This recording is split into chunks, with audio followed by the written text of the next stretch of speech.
आधुनिक भारत, देश को मिली नई संसद।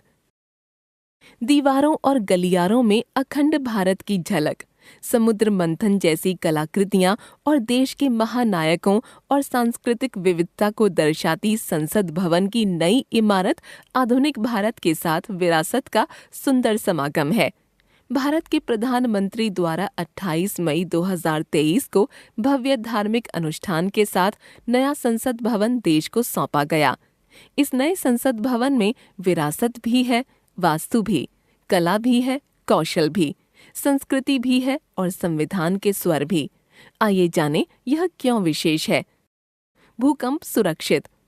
हजारों मजदूरों की कठोर मेहनत से 2.5 साल से भी कम समय में बनकर तैयार भूकंपीय क्षेत्र 5 को ध्यान में रखकर बनाई गई भूकंप रोधी इमारत। त्रिकोणीय आकार।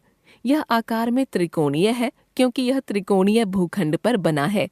त्रिकोणीय छत से सूर्य की किरणें पूरे भवन में फैलती हैं। भारत भर से सामग्री। निर्माण में भारत भर से लाई गई सामग्री का उपयोग धौलपुर के बलुआ पत्थर, जैसलमेर के ग्रेनाइट, नागपुर की सागौन की लकड़ी, भदोही के कालीन।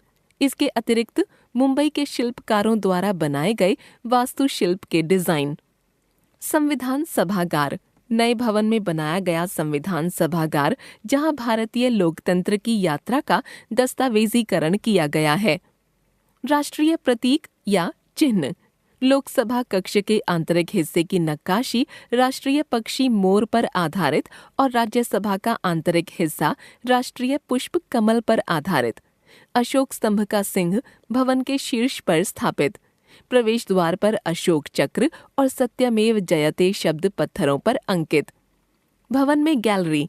शिल्प नामक गैलरी में सभी भारतीय राज्यों की मिट्टी से बने बर्तन, वस्त्र प्रतिष्ठान और स्थापत्य भारत के प्रतिष्ठित स्मारकों को प्रदर्शित किया गया है। इस गैलरी में योग आसन भी समाहित है। डिजिटलीकरण की ओर। सदनों में डिजिटल उपकरण लगे हैं।